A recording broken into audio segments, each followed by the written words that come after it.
laba rugi selisih kurs ya.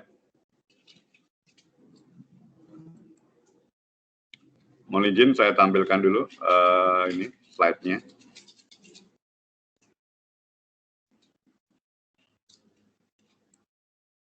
Sudah terlihat teman-teman slide saya?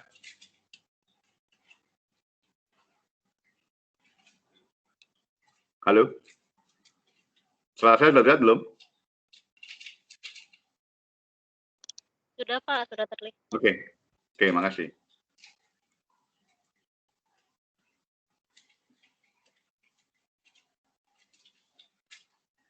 Oke ya, berkaitan dengan laba rugi selisih kurs ya. Yang pertama kita harus tahu adalah berkaitan dengan macam-macam kurs yang ada ya. Kita mengenal kurs Menteri Keuangan, kemudian kurs realisasi, kemudian kurs Bank Indonesia ya. Kalau misalnya kita mau melakukan perhitungan pajak, ya maka kurs yang kita pakai adalah kurs Menteri Keuangan. Misalnya di satu kantor wajib pajak ada ekspatriat yang gajinya dibayarkan dengan mata uang dolar ya. Katakanlah dia sebagai subjek pajak dalam negeri, maka nanti waktu kita menghitung PPh pasal 21, ya, gaji tersebut harus dirupiahkan dengan kurs yang berlaku saat itu. Ya. Atau mungkin yang kita bayangkan pada saat ada kegiatan impor ya. Ya, barang itu masuk ke dalam daerah pabean oleh pihak bea cukai dipungut PPh pasal 22 maupun PPN impornya, maka juga ini sama ya, akan menggunakan kurs Menteri Keuangan. Nah, kalau kurs realisasi apa, Pak? Kalau ini adalah kurs yang digunakan oleh WP sehubungan dengan kalau misalnya ada transaksi jual beli misalnya. Transaksi hutang piutang misalnya. Ya. Nah, ini secara umum dipakailah kurs yang sifatnya adalah kurs pasar ya. Kurs yang sebenarnya terjadi pada waktu perusahaan merupiahkan falas atau pada waktu perusahaan membeli falas. Artinya memang di sini kursnya itu berdasarkan kekuatan pasar untuk itu. Kemudian untuk kurs Bank Indonesia ini umum sekali dipakai oleh wajib pajak atau entitas yang melakukan pencatatan atas saldo-saldo yang ada di akun-akun neraca yang di sana ternyata masih menggunakan mata uang asing atau saldonya terkait dengan mata uang asing. Maka yang dipakai adalah kurs Bank Indonesia ya. Kurs yang berlaku di akhir tahun dan biasanya yang dipakai adalah kurs tengah atau sering kita sebut kurs tengah BI yang diambil dari rata-rata antara kurs jual dan kurs beli untuk itu. Oke ya, ini tadi yang saya katakan kurs Menteri Keuangan ya digunakan untuk menghitung pajak. Jadi kalau misalnya berkaitan dengan perhitungan pajak-pajak yang terutang ya dalam valuta asing yang terlebih dahulu dinilai ke dalam mata uang rupiah.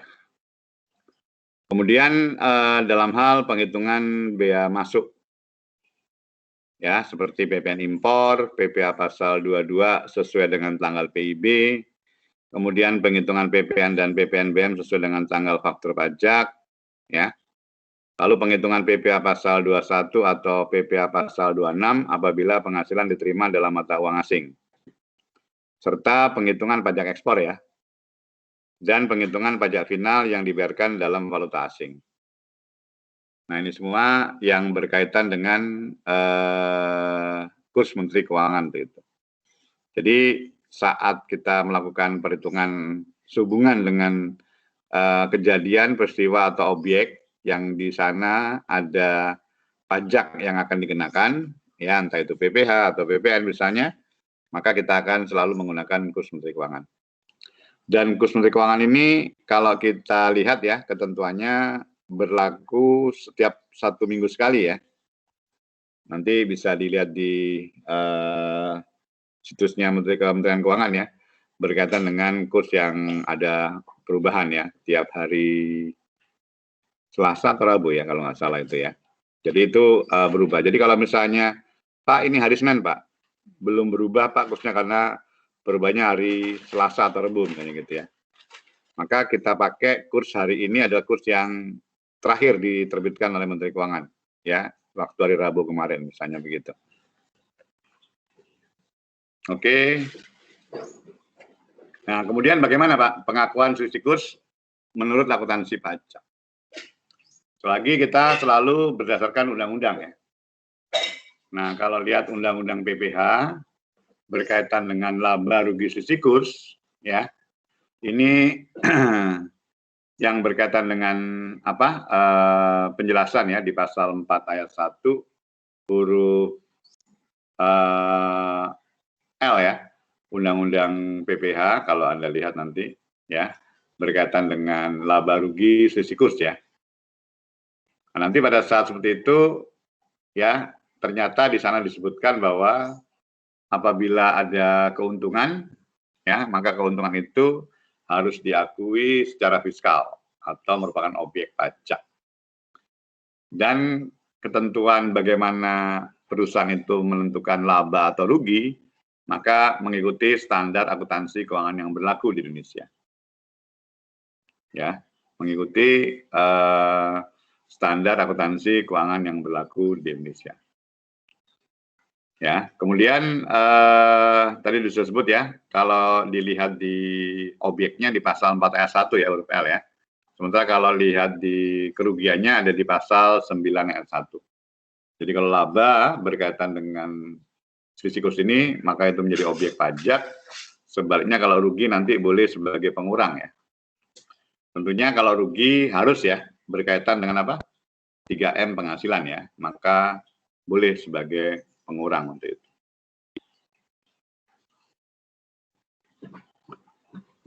Oke. Ya, kemudian transaksi dalam mata uang asing. Ya, transaksi yang didenominasi atau membutuhkan penyelesaian dalam suatu mata uang asing.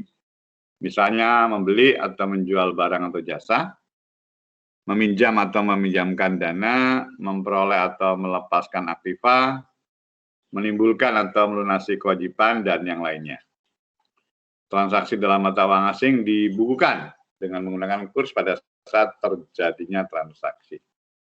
Jadi mengawali pada saat kita membukukan suatu transaksi, ya maka atas kurs yang kita pakai adalah kurs pada saat terjadinya transaksi. Begitu.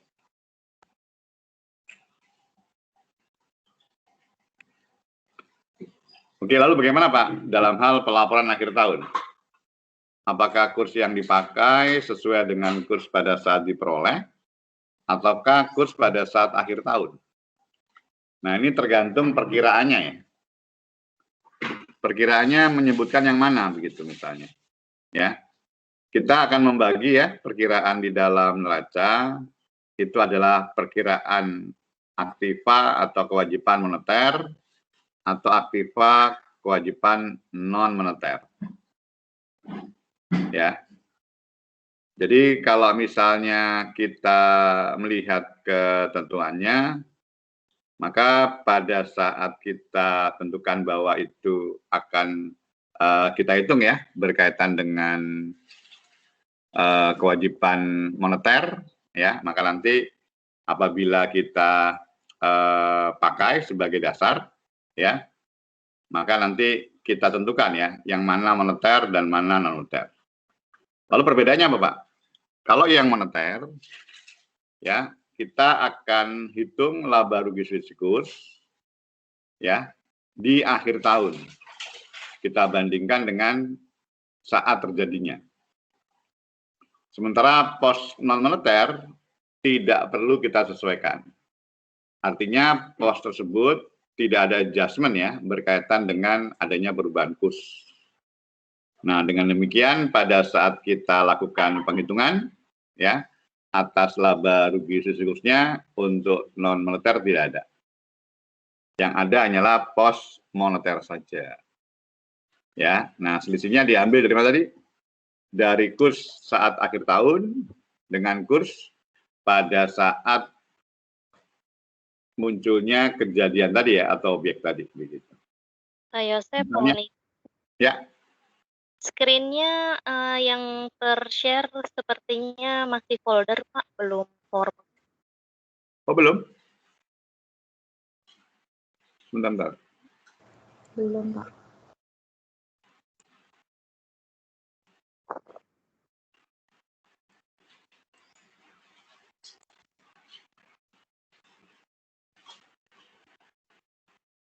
Ini sudah? Lagi loading kayaknya, Pak.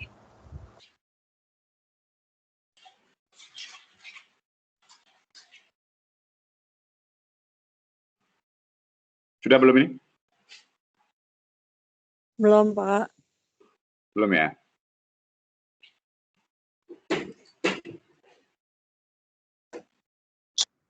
Sudah, Pak. Sudah forward. Sudah ya? Ya, oke. Jadi itu ya, nanti yang saya katakan bahwa ada pelaporan di akhir tahun, bisa berupa pelaporan sehubungan dengan perkiraan moneter sama perkiraan non-moneter. Ya, jadi tadi yang saya katakan ya, untuk perkiraan moneter, itu nanti kita akan menghitung laba rugi selisih kursnya, kita bandingkan antara nilai di awal dengan nilai pada saat akhir tahun. Sementara kalau perkiraan non-moneter tidak ada adjustment ya, tidak ada penyesuaian begitu. Ya. Sehingga pada saat diperoleh ya, maka nilainya sesuai dengan nilai pada saat perolehan dan di akhir tahun tidak perlu kita sesuaikan begitu. Begitu. Ya. Oke, lalu apa saja yang termasuk pos moneter dan apa saja yang termasuk pos non moneter? Nah ini, ya. Jadi pos moneter seperti kas atau bank, piutang atau utang ya. Tadi yang saya katakan pengakuan awal dibukukan sesuai dengan kurs saat terjadinya transaksi. Nah, pelaporannya pada saat tanggal neraca atau saat akhir tahun. Ini sudah berubah slide saya? Halo, Baru teman-teman? berubah, Pak. Ya, oke. Jadi dilaporkan dengan menggunakan kurs pada tanggal neraca. Ya. Lalu selisih kurs nanti akan diakui ya, baik laba ataupun rugi ya, selisih kurs seperti itu. Nah, sementara perkiraan pos non moneter ya, ada perkiraan persediaan, aktiva tetap, ekuitas ya. Ini dibukukan pada saat diperoleh sesuai dengan kurs yang ada saat itu. Apakah nanti di akhir tahun perlu penyesuaian, Pak? Enggak. Tidak perlu penyesuaian untuk itu. Ya. Oke, mungkin bisa saya gambarkan. Saya izin mohon sharing untuk Excel ya, sebentar ya.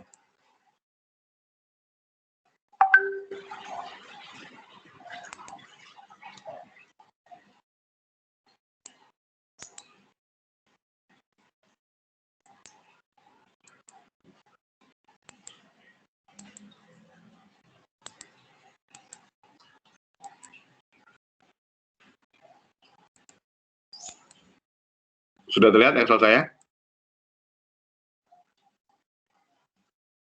Sudah.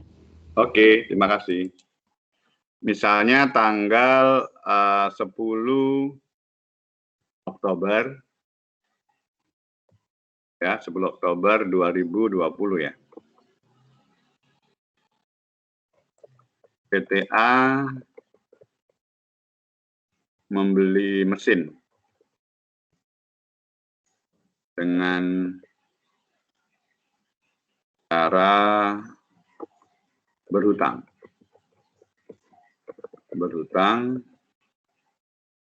dengan harga misalnya 600 juta. Oke. Sorry. Mungkin karena supaya lebih pas ya, kita pakai kurs saja ya. US ya. US 100.000. US 100.000 ya.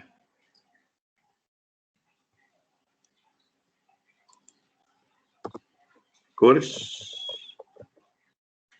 $1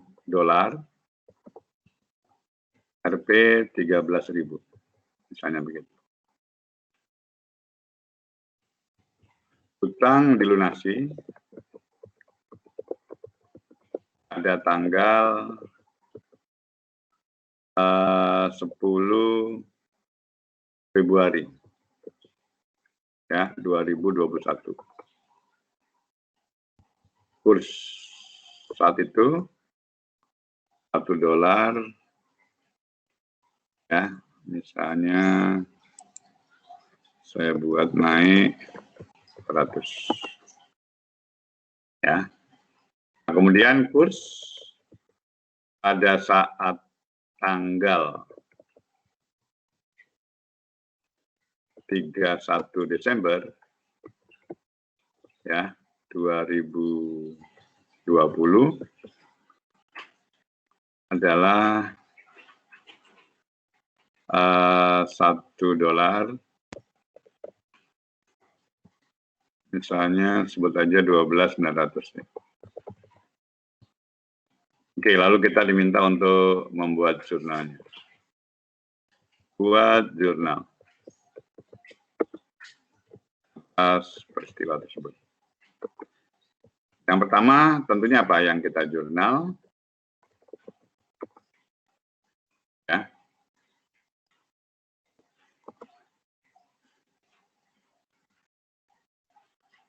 Ya, yang kita jurnal adalah jelas ya, mesin ya, kemudian apa? PPNPM ada apa? Hutang ya. Pada hutang. Oke, berapa mesinnya? Tadi harganya 100.000, kursnya berapa? Kursnya 13.000 ya. Oke. 1,3 miliar, berarti PPN-nya berapa? Kalikan 10%. 130 juta. Maka utangnya adalah tambahkan ya, 1.130.000 begitu. Ya, ini jurnal pada kapan? 10 Oktober 2020 ya. Lalu jurnal pada tanggal 31 Desember 2020.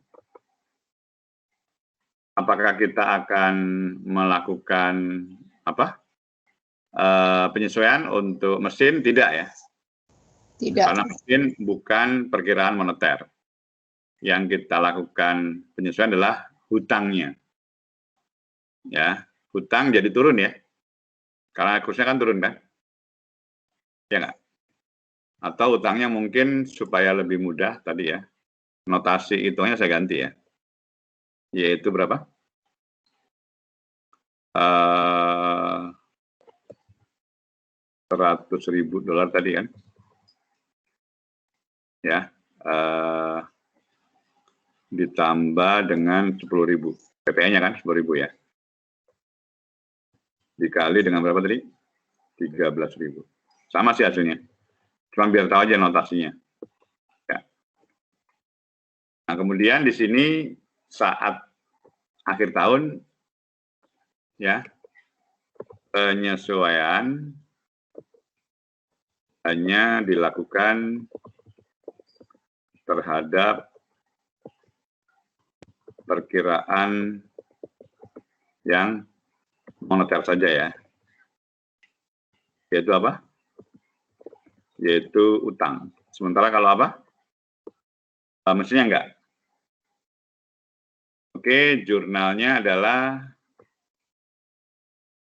sekarang kita lihat lebih kecil atau lebih besar kursnya? Lebih kecil ya? Ya, Karena Pak, lebih kecil. menjadi berapa? 12.900 ya. 12.900. Ya, artinya di sini dia mengalami keuntungan dong karena utangnya lebih kecil. Maka hutang berkurang ya. Ada apa? Laba selisih kurs mungkin. Ya, laba selisih kurs. Oke, hutangnya jadi berapa sekarang? 100.000 tambah berapa tadi? 10.000 ya, dikalikan dengan selisih antara berapa? 13.000 dengan berapa? 12.900 ya. Ya nggak? Ini supaya saya bikin notasi seperti ini supaya jelas nanti. Ya, jadi berapa hasilnya? Ini saya ini. Ya, 11 juta ya. Sehingga laba pun juga sama 11 juta untuk itu. Oke, kemudian tanggal berapa? Terakhir waktu dilunasi 10 Februari ya, 2021. 10 Februari 2021. Maka apa yang terjadi? Laba atau rugi? Rugi ya. Karena kursnya kan jadi naik kan? Halo? Ya nggak? Ya, Pak. Ya, oke. Jadi utangnya berkurang. Lunasi kan? Kemudian ada apa? Rugi selisih kurs. Rugi selisih kurs pada apa? Kas. Oke, kasnya adalah jelas ya tadi berapa? 100.000 atau 110.000 ya, tapi biar jelas maksudnya tambah berapa? 10.000. Kemudian kita kali dengan berapa? Kursnya tadi 13.200 ya. 13.200. Oke, kemudian utangnya tadi sudah kita hitung berkurang 11 juta tadi ya. Maka ini 1430 dikurangi dengan 11 juta. Maka selisihnya adalah rugi selisih kurs ya. Sorry. Ya, rugi selisih kurs 1419. Oke, 33 juta rupiah. Silakan, ada komentar?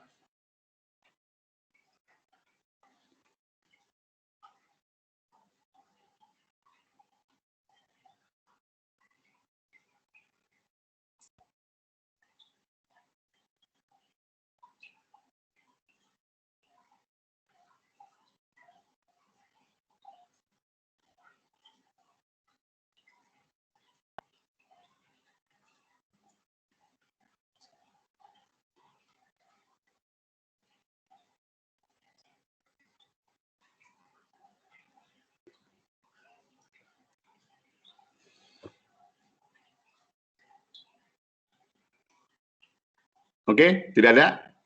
Jadi kalau saya gambarkan ya di slide, mohon izin saya bagi PPT lagi.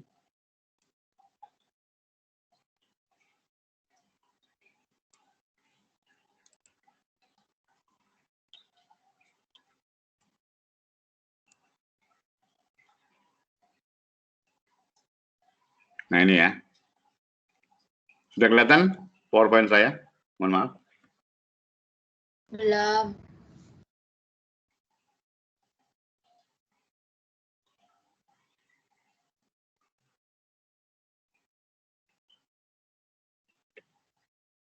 Sudah kelihatan?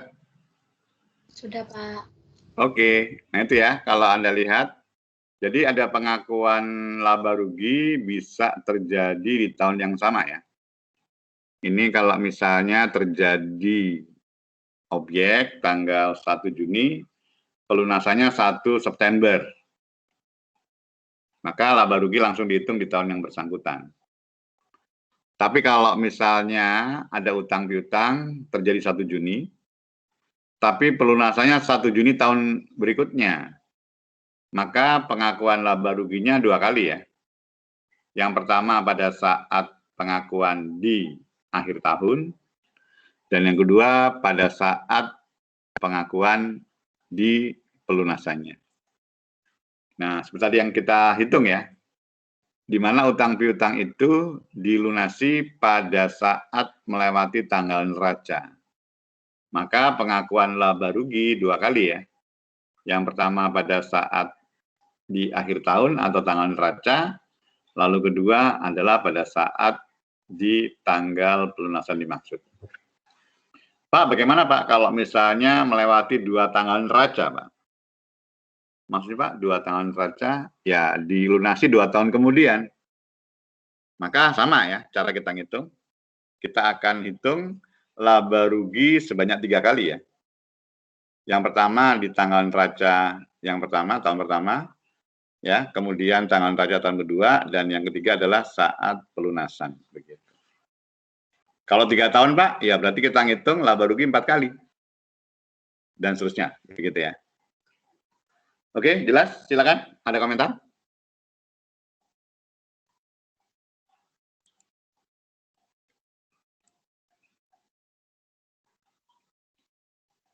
Ada teman-teman?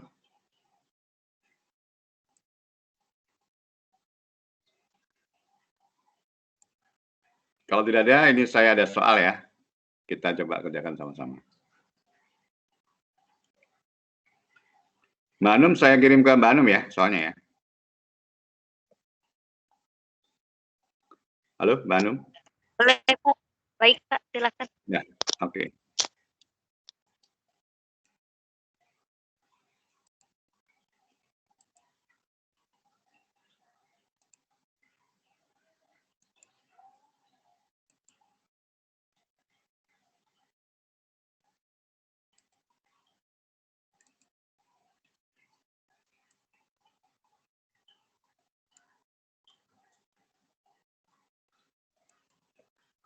Oke, silakan Mbak Anum, sudah saya kirim.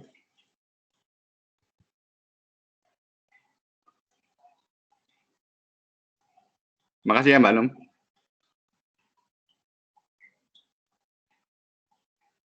Sudah masuk, Pak. Sebentar saya share ya. Oke, makasih. Langsung, Pak. Silakan ya teman-teman, langsung dikerjakan. Ya, coba kita bahas nanti langsung. Untuk materi ini berkaitan dengan laba rugi sisi kurs. Itu yang saya berikan agak berbeda dengan soal yang sebelum tadi. Ini berkaitan dengan impor ya. Oh ya, sebentar maaf. Mungkin salah satu informasi belum saya berikan. Nanti untuk tarif PPA pasal 22 impornya kita pakai yang 2,5% ya. Nah, tambahkan tolong untuk tarifnya kita pakai yang berapa? 2,5%. Oke, silakan.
Kalau ada pertanyaan silakan ya, teman-teman.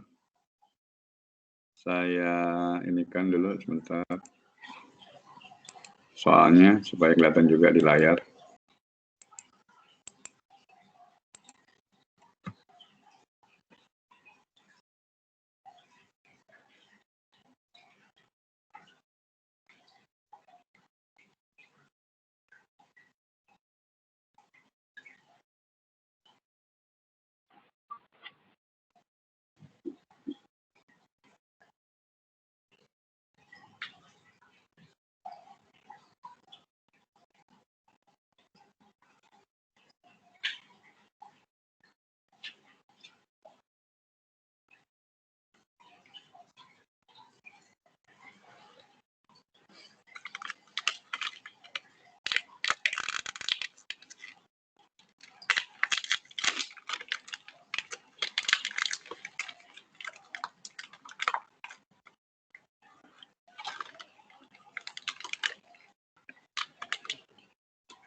Gimana? Sudah dihitung?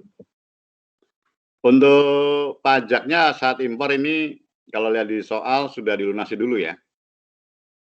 Untuk PPh pasal 22 dan PPN impor. Karena ini PPh pasal 22 dan PPN impor memang yang memungut adalah siapa?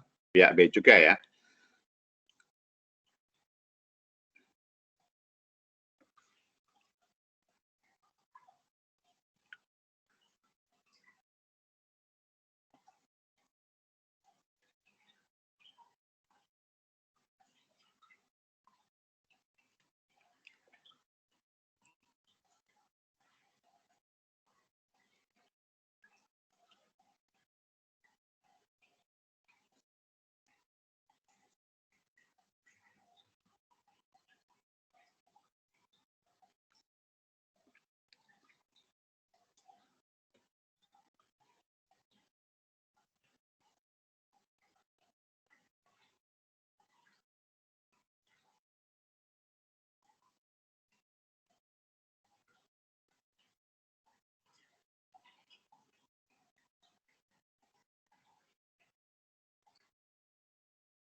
Oke ya, kita kerjakan sama-sama. Udah ada selesai belum, teman-teman?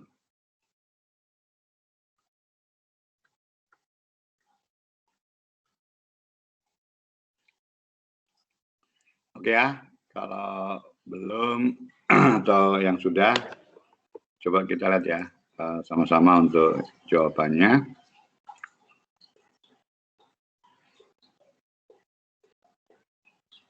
Oke, saya buka lagi ya, Excel yang tadi, kita bikin sheet baru.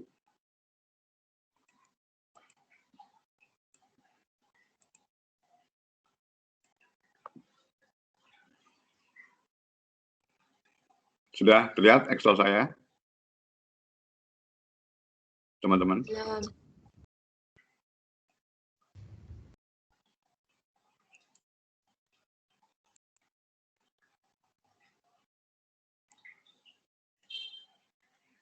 Oke, sudah lihat ya?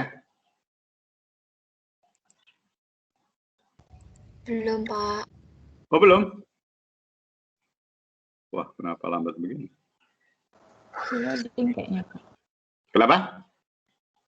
Di saya juga masih loading. Iya, ya.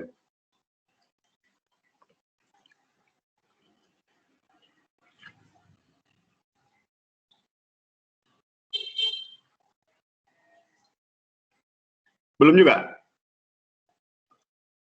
Saya coba ini dulu ya, reconnect lagi deh ya, kalau gitu. Mungkin nggak tahu kenapa ini. Kok lambat. Belum juga ya? Belum, Pak. Belum, Ya. Pak. Saya reconnect dulu ya, sebentar ya, maaf.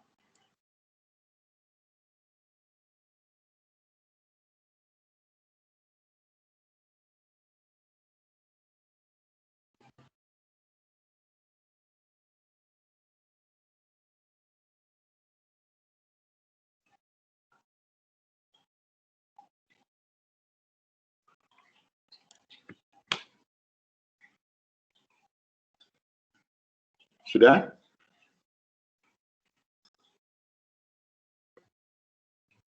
Sudah nampak Excel-nya? Belum, Pak.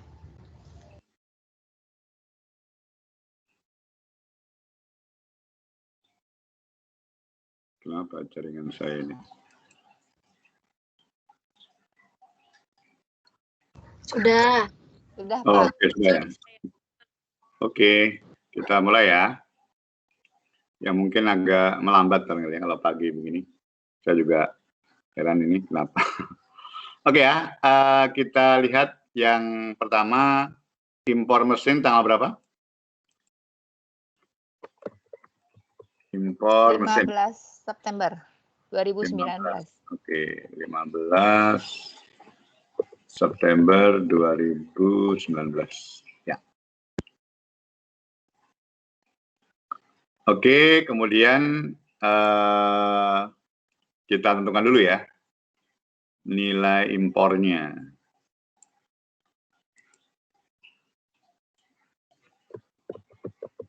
Nilai impor. Ya, nilai impor kita tentukan ya dalam bentuk apa namanya dolar ya. Dalam bentuk dolar. Kemudian nanti kursnya, kemudian rupiahnya. Berapa di soal dalam bentuk dolar? 100.000 ya? Ya, Pak, 100.000. 100.000, ini berapa? 12.700. Oke, berarti kita kalikan ya.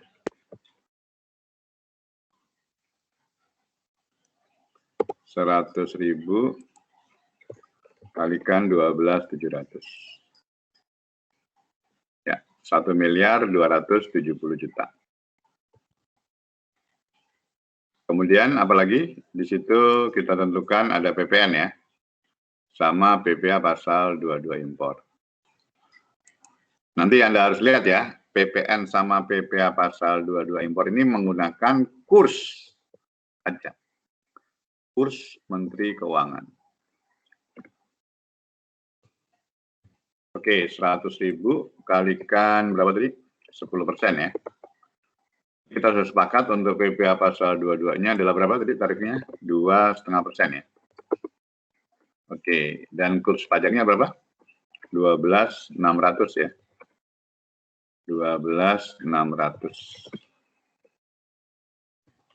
Oke, kita copy aja ini.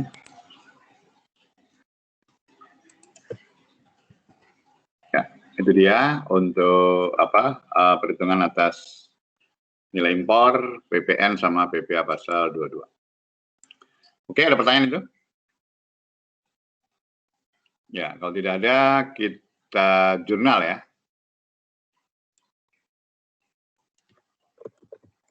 Jurnal impornya jadi gimana?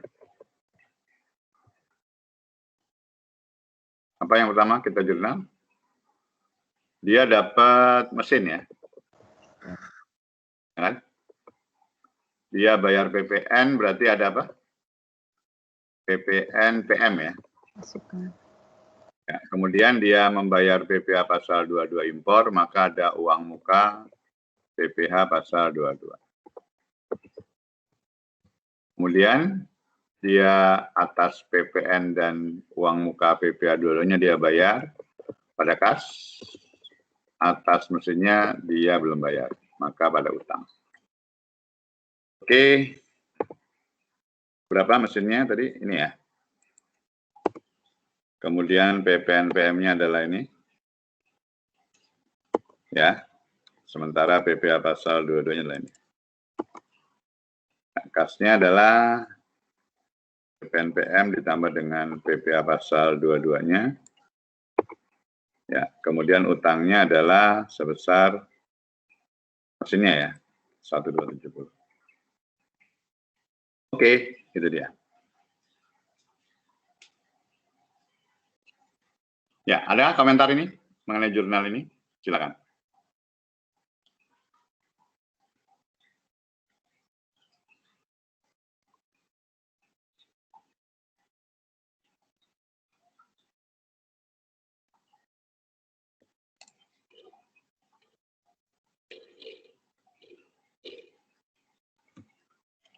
Tidak ada? Oke, kalau tidak ada, kita lanjut ya.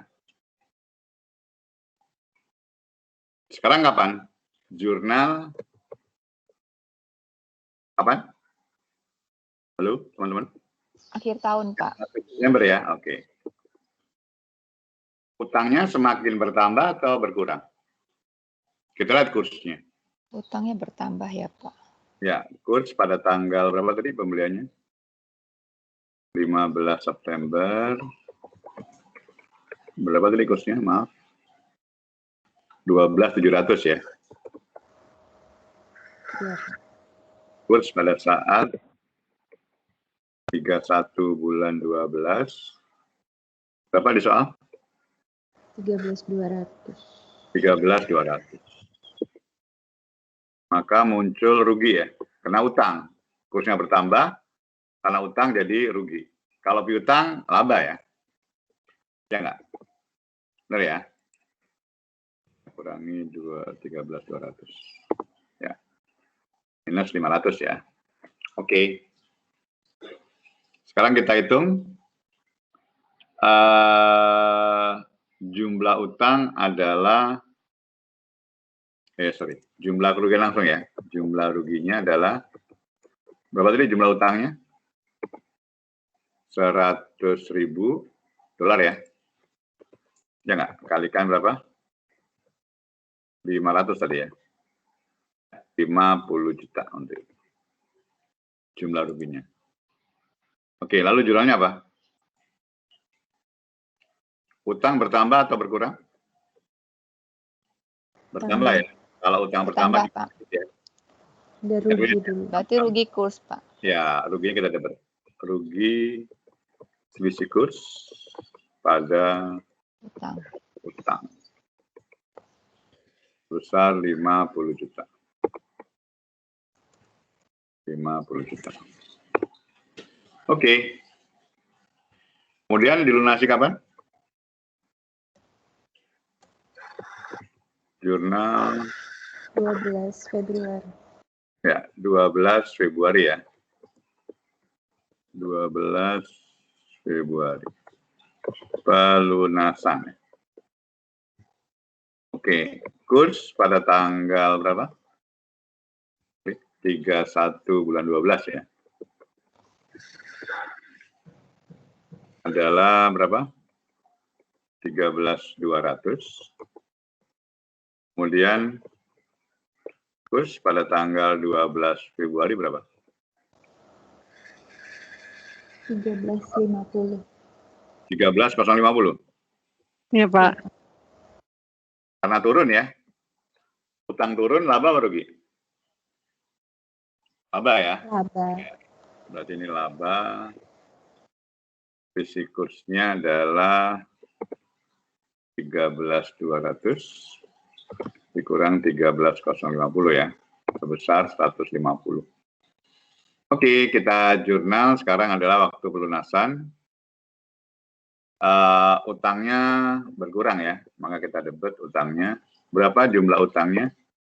Tadi sudah kita hitung ya. Yang pertama adalah ini 1.270 ya. Ditambah dengan tadi ini ada utang tambahan nih 50 juta. Ya, 1320. Lalu karena laba kita kredit, laba selisih kurs. Ya, laba selisih kurs. Kemudian baru pada apa? Kas ya. Ya. Tadi kasnya berapa? Kursnya adalah ini kan 13.050 ya. Dikalikan dengan berapa? 100.000 ya. Iya kan? 100.000 kan ininya utangnya. Iya, Ya. Pak. Ya, 1305. Nah, labanya adalah kalau kita hitung boleh 150 atau kita selisihkan langsung juga boleh. Kalikan 100.000.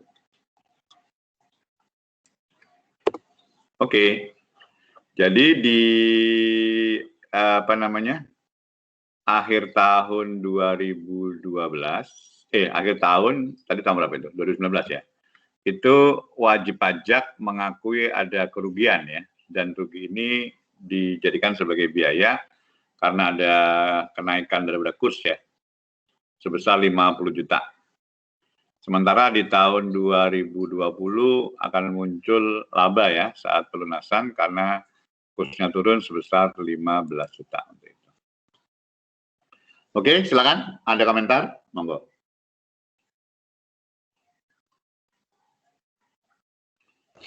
Pak, maaf, Excel-nya boleh turun sedikit, Pak? Boleh. Ini sudah paling bawah. Oke. Ya.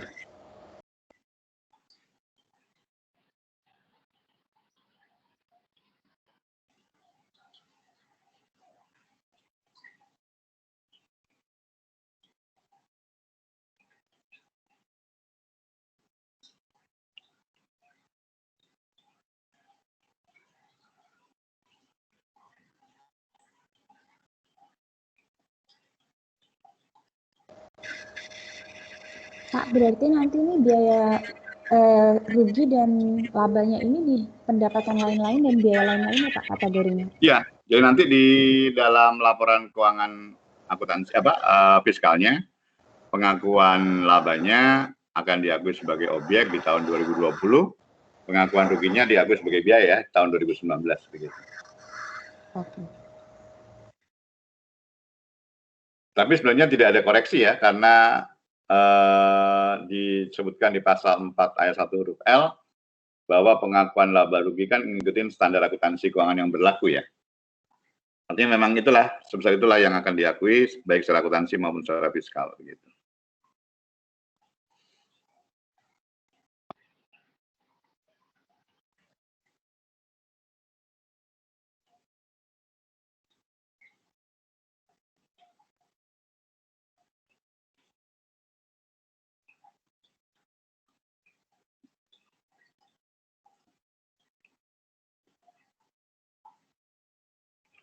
Ada pertanyaan lagi? Kalau nggak ada, sedikit lagi ya, masih ada waktu sedikit, biar melengkapi aja. Saya jelaskan yang berkaitan dengan piutang ya. Sebenarnya kalau piutang ini pernah Anda belajar waktu belajar PPA Badan ya, tapi nggak apa-apa, di-review lagi ya sedikitnya. Ini sudah, saya stop screen dulu, stop sharing screen dulu untuk Excel-nya. Saya kembali lagi ke PPT ya.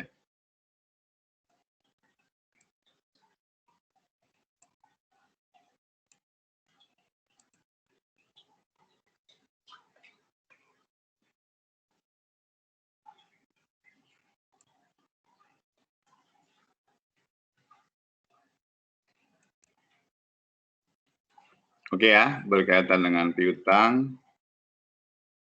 PPT saya udah kelihatan belum?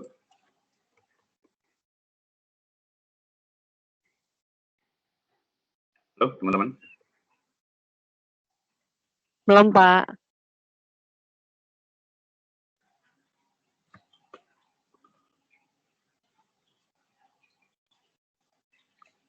Belum ya?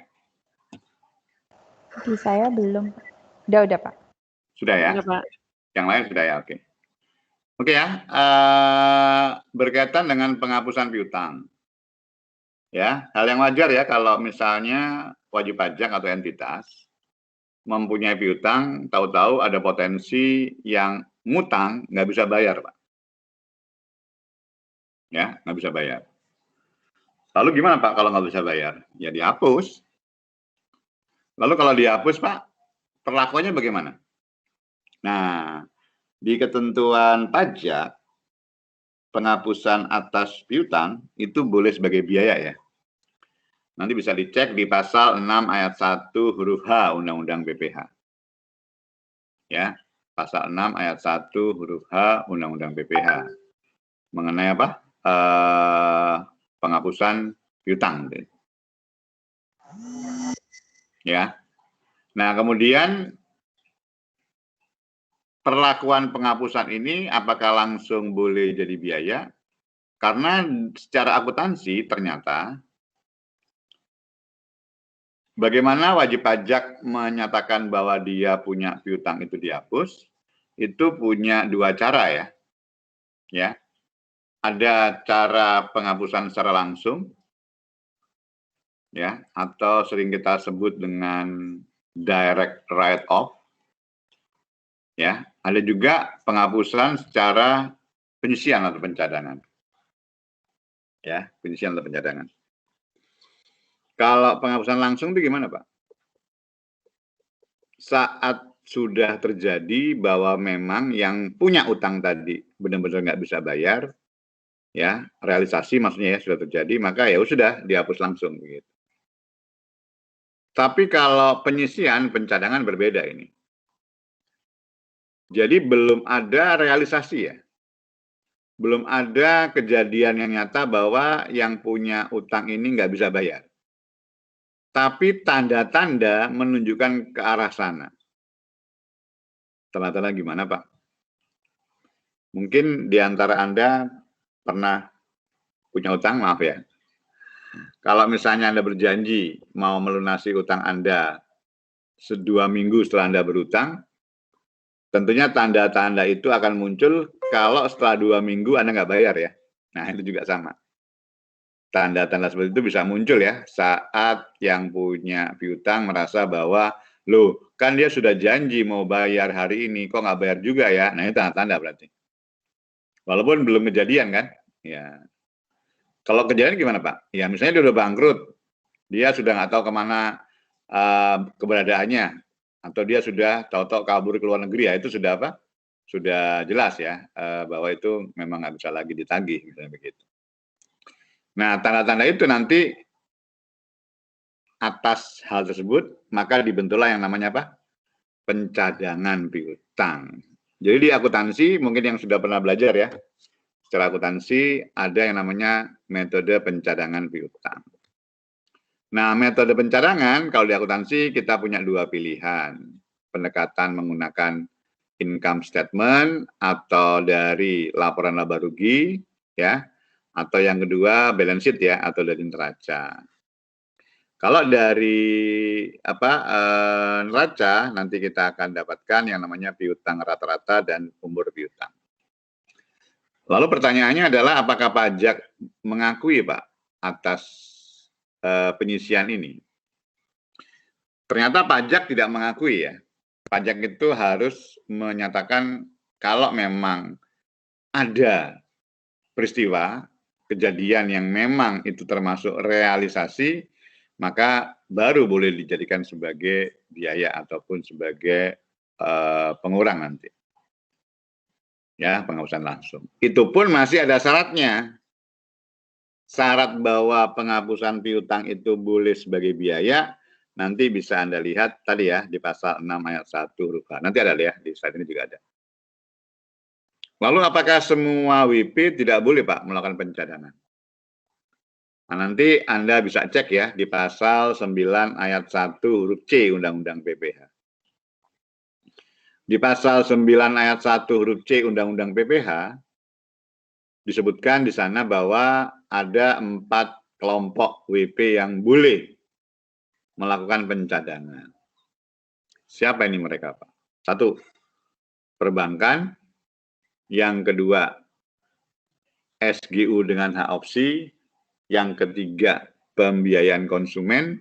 Dan yang keempat adalah anjak piutang. Jadi dari keempat itu boleh ya melakukan pencadangan atas piutangnya. Ya. Pak, kalau boleh, jadi boleh sebagai biaya Pak waktu pencadangan, boleh. Tapi tetap ya nanti ya, kalau realisasi harus memenuhi ketentuan pasal 6 ayat 1 huruf H Undang-Undang PPH. Kalau nggak memenuhi Pak, ya akan dikoreksi. Pak, bagaimana kalau saya perusahaan dagang Pak? Berarti saya di luar 4 jenis usaha tadi ya. Lalu karena banyak banget mereka yang beli barang dari saya ngutang, lalu saya bikin pencadangan Pak. Secara akuntansi oke aja. Tapi waktu Anda membebankan pencadangan tadi sebagai biaya, secara fiskal itu harus dikoreksi untuk itu. Begitu ya maksudnya ya. Jadi yang boleh tadi secara fiskal, pencadangan hanya siapa? 4 jenis usaha tadi. Oke, ada komentar? Silakan. Sebelum kita lanjut ke slide berikutnya.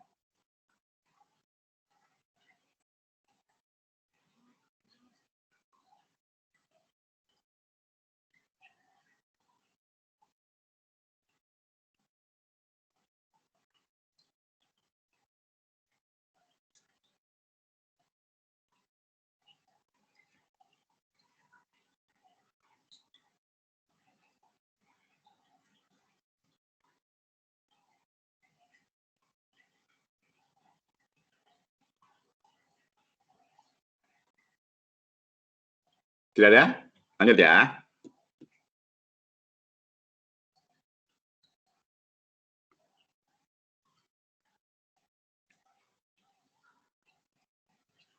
Nah ini tadi ya, berkaitan dengan formula penyisian atau pencadangan. Tadi kan ada 2 ya.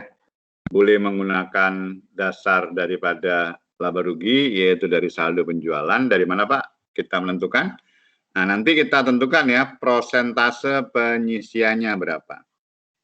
Dari mana ini Pak prosentase penyisiannya? Didapat dari pengalaman manajemen tahun sebelumnya ya. Ya, tahun kemarin kami menyisikan sebanyak 10%. Ya, gitu. Boleh seperti itu. Atau dasar perkiraan ya. Oh kira-kira sekian begitu. Ini sekali lagi tergantung daripada pengambil keputusan untuk itu. Ya, persentase penyisian kali total penjualan atau persentase penyisian kali total penjualan kredit. Ya, itu ya. Kalau menggunakan income statement approach. Nah, kalau menggunakan balance sheet approach atau dasarnya dari saldo di neraca atau saldo di piutang, kita punya 2 metode untuk itu. Kita menggunakan piutang rata-rata yang paling mudah ya. Kita tentukan tadi sama ya, persentase penyisiannya, lalu kita kalikan saldo awal piutang ditambah dengan saldo akhir piutang, kita bagi 2. Ya, kita bagi 2. Kemudian yang kedua kita buat umur piutang. Ya. Dibuat daftar umur piutang. Ya, setiap kelompok umur nanti akan kita buatkan persentase penyisiannya masing-masing. Ya, kemudian dari persentase penyisian ini nanti kita kalikan jumlah piutang masing-masing kelompok umur. Umur itu maksudnya adalah begini. Kalau ada mereka yang punya utang kepada kita, ternyata dia masih dalam tempo 1 bulan belum bayar. Mungkin umurnya ini yang paling muda ya. Nanti mungkin prosentasenya yang paling kecil. Tapi ada juga yang sudah 2 tahun lampau belum bayar juga. Nah ini mungkin yang sudah sepertinya nggak mampu bayar lagi gitu ya. Kita kasih prosentase penyisian yang paling besar untuk itu. Itu maksudnya ya, atas kelompok umur ini. Begitu. Nah ini mungkin yang teman-teman sudah belajar akuntansi ya, pernah tahu ya, karena melakukan praktek seperti ini. Oke ya, itu berkaitan dengan cara kita melakukan pencadangan. Ini memang nggak diatur secara khusus ya di pajak, maka kita ngikutin akuntansinya saja. Cuma tadi yang saya katakan, apakah semua WP boleh Pak seperti ini? Tidak. Hanya apa tadi? 4 jenis usaha saja yang boleh. Saya ulang lagi ya. Yang pertama adalah perbankan, yang kedua adalah pembiayaan konsumen, Yang ketiga adalah SGU dengan hak opsi, dan yang keempat adalah anjak piutang. Ada komentar? Silakan.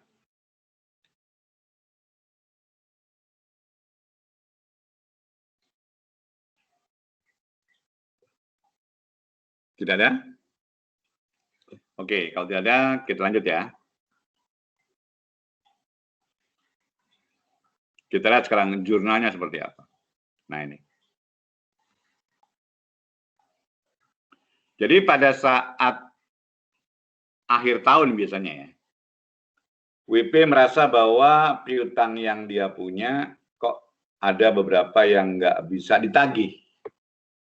Ada potensi loss atau tidak bisa ditagih untuk itu. Ya. Lalu dibentuklah cadangan piutang tak tertagih. Pembentukan awal ya. Nah, WP yang menggunakan metode langsung tentunya tidak ada jurnal untuk itu ya, karena WP tidak pernah melakukan pembentukan cadangan. Nah, sementara WP yang melakukan pembentukan cadangan, itu jurnalnya. Beban piutang tak tertagih pada apa? Cadangan piutang tak tertagih. Ini jurnal normal ya untuk akuntansi. Jadi ada beban yang muncul. Apakah beban itu boleh sebagai biaya, Pak, secara fiskal? Boleh. Kalau WP ini termasuk 4 jenis usaha tadi yang saya sebut. Kalau nggak termasuk 4 tadi, Pak, ya dikoreksi. Karena kan tidak boleh melakukan pencadangan. Oke, gitu ya maksudnya ya. Jadi beban ini dimunculkan di secara akuntansi. Pertanyaannya secara fiskal boleh apa enggak? Ya tergantung apakah dia termasuk 4 jenis usaha tadi atau tidak. Begitu. Oke ya. Lalu di tahun berikutnya, memasuki tahun apa berikutnya ya, karena tadi akhir tahun, ada realisasi bahwa BP ternyata memang benar-benar nggak bisa ditagih tadi yang punya utang tadi. Kalau metode langsung ya bisa dibebankan langsung ya. Kita jurnal beban piutang tak tertagih, nah langsung mengurangi piutangnya. Sedangkan tadi mereka yang melakukan metode penyisian atau pencadangan nggak ada lagi beban ya, tadi sudah dibebankan. Yang ada tinggal mendebet cadangannya lalu mengkredit piutangnya, begitu. Ya, mengkredit piutangnya. Nah, dari kondisi atau kejadian yang kedua ini, apakah otomatis Pak boleh jadi beban buat yang metode langsung? Tadi yang saya katakan, tetap mengacu kepada apa? Ya, ketentuan pasal 6 ayat 1 huruf H Undang-Undang PPH. Ya, pasal 6 ayat 1 huruf H Undang-Undang PPH. Kalau memang terpenuhi, boleh sebagai biaya. Kalau enggak, ya enggak boleh sebagai biaya, tetap dikoreksi untuk itu. Ya, sampai sini ada komentar sebelum saya lanjut untuk jurnal ketiga. Silakan. Pak, maaf boleh Ya. diulang tadi 4 usaha apa aja Pak yang Ya. boleh dicadangkan perbankan? Oke, nanti sebentar saya jelaskan ya. Yang pertama bisa nanti dilihat ya di pasal 9 ayat 1 huruf C Undang-Undang PPH. Nah, 4 itu ada perbankan, yang kedua pembiayaan konsumen, yang ketiga SGU ya, sewa guna usaha atau leasing ya dengan hak opsi. Lalu yang keempat adalah anjak piutang. Piutang ya. Ya. Oke Pak, terima kasih. Ya, sama-sama. Yang lain, monggo.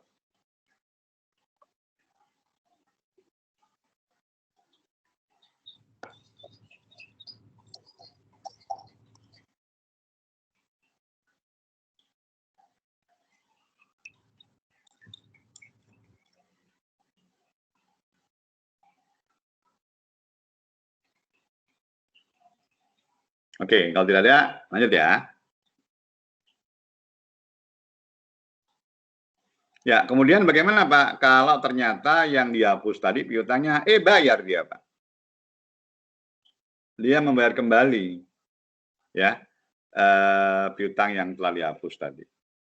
Atau setelah dihapus, utangnya yang sisi sana kan utang ya, sisi kita adalah piutang. dia bayar Pak utangnya. Maka untuk yang metode langsung kita menimbulkan kembali piutang tersebut ya. Artinya jurnal yang tadi sudah kita hapus kita balik lagi. Dengan jurnal piutang pada beban piutang tak tertagih. Kemudian saat mencatat pelunasannya ya tinggal kita debit kasnya atau banknya baru pada piutang. Sementara untuk yang menggunakan atau melakukan metode pencadangan ya, jurnalnya adalah kita balik juga ya, yaitu piutang pada cadangan piutang tak tertagih ya, kemudian pada saat mencatat pelunasannya yaitu kas atau bank pada piutang nanti. Ya, kas bank pada piutang. Oke, kemudian nah, kembali di akhir tahun ya. Kembali di akhir tahun. Nah, pada saat di akhir tahun lagi, dibentuk lagi, Pak. Oke, kalau dibentuk lagi jelas ya. Mereka yang menggunakan metode langsung tidak ada ya, jurnal untuk itu. Sedangkan yang menggunakan metode pencadangan harus dihitung nih. Berapa pembentukan yang baru dengan saldo daripada cadangan yang lama. Kalau ternyata saldo cadangan yang lama lebih kecil dibanding pembentukan baru, maka jurnalnya sama dengan yang pertama tadi, yaitu beban piutang tak tertagih pada cadangan piutang tak tertagih. Tapi kalau ternyata saldo akhir cadangan yang terdahulu dengan pembentukannya lebih besar saldo akhir tadi, maka cadangannya kita kurangi ya, dengan kita lakukan penjualan cadangan piutang tak tertagih pada laba piutang tak tertagih. Begitu. Artinya biayanya tadinya jadi berkurang ya, karena pencadangannya jadi lebih kecil begitu. Oke, silakan. Ada komentar mengenai ini? Silakan. Kalau tadi yang di awal ini baru membentuk ya, yang tadi di sini ya, ini baru bentuk yang pertama awal tadi. Kalau ini sudah ada saldonya sebelumnya, maka jurnalnya seperti ini, tergantung saldonya lebih kecil atau lebih besar yang mana begitu.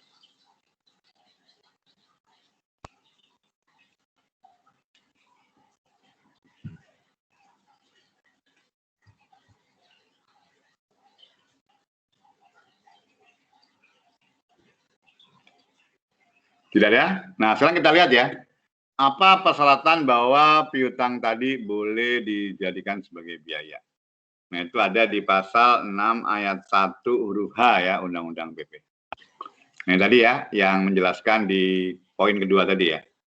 Atas beban tadi boleh dijadikan sebagai biaya ya, kalau telah terpenuhi syaratnya. Oke, kita lihat. Nah, ini.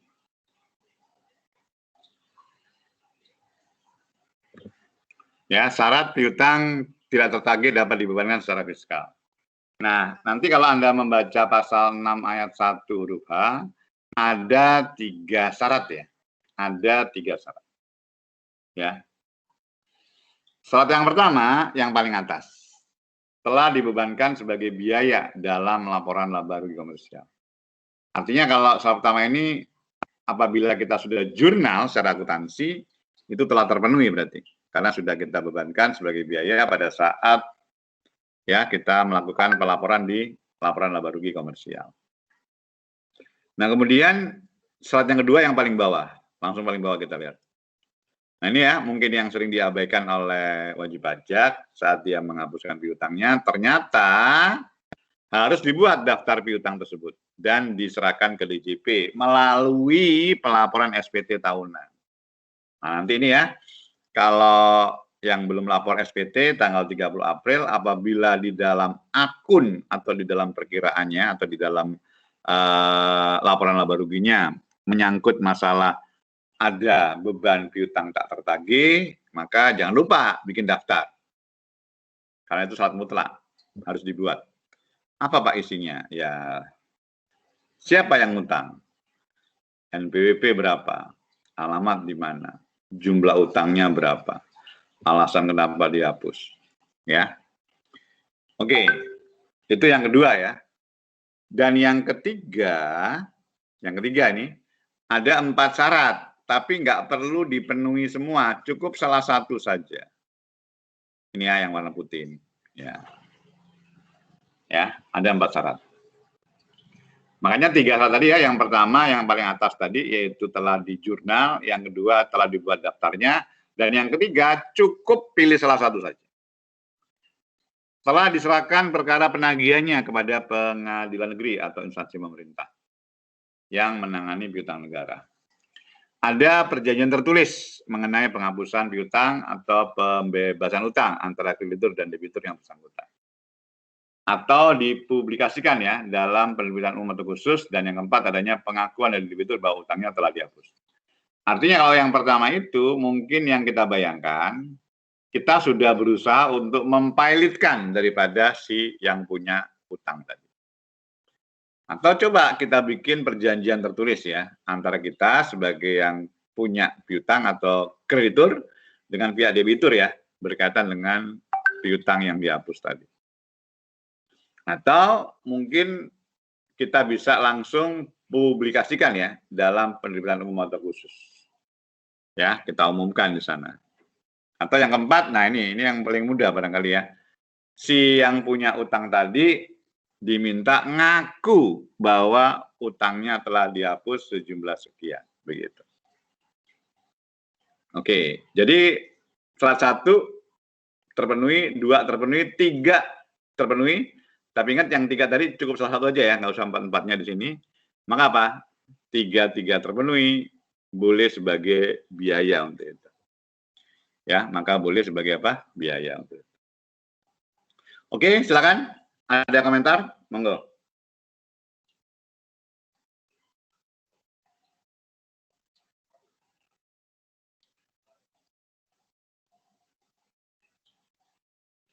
Silakan, teman-teman.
Silakan, ada? Oke, kalau tidak ada, karena sudah jelang setengah 10 ya, saya akhiri untuk pertemuan hari ini, karena saya sudah bicara ke Mbak Hanum ya, bahwa hari ini 1 sesi saja. Jadi kita nanti untuk pertemuan hari Rabu kita full ya, 2 sesi, begitu. Oke, silakan kalau masih ada pertanyaan, saya beri kesempatan. Kalau tidak ada, ya saya ucapkan terima kasih untuk itu. Monggo, Pak, saya silakan. tanya sedikit, Pak. Boleh, tanya juga nggak apa-apa. Yang dipublikasikan dalam penerbitan umum atau khusus itu hanya 1 koran atau harus ke 3 koran atau ya, 1 aja. 1 aja, dan itu hanya 1 kali atau harus 1 kali boleh. berulang? 1 kali boleh ya, Pak ya? Artinya kalau misalnya kita kan ada ya namanya penerbitan yang diterbitkan oleh kalau ini utang kepada bank ya, perkumpulan perbankan gitu ya, apa namanya itu. Atau koran secara umum ya, mungkin kalau koran barangkali sekarang sudah nggak populer, bisa aja kita nyatakan dalam penerbitan di dalam sosial media gitu misalnya. Tapi ini nanti harus ditanya dulu ya, kalau yang sosial media ya, yang saya tahu. Kalau penerbitan ini harusnya sih elektronik ya, artinya media umum berupa media tulis ya atau cetak begitu. Kalau menurut saya sih begitu. Koran lah ya Pak ya, yang ya, umumnya koran, ya. Ya. Oke, makasih Pak. Oke, yang lain monggo silakan.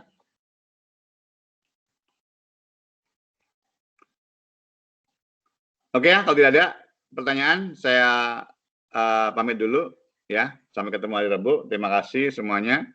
Selamat pagi. Assalamualaikum warahmatullahi wabarakatuh. Nanti saya kasih ya ini Excelnya ke Mbak Anum. Iya, makasih Pak. Ya, Pak. Terima Oke. kasih, Pak. Terima kasih semuanya. Sehat selalu ya. Ya. Oke, izin live dulu Mbak Anum ya. Nanti saya kasih itu jawaban tadi ke Mbak Anum.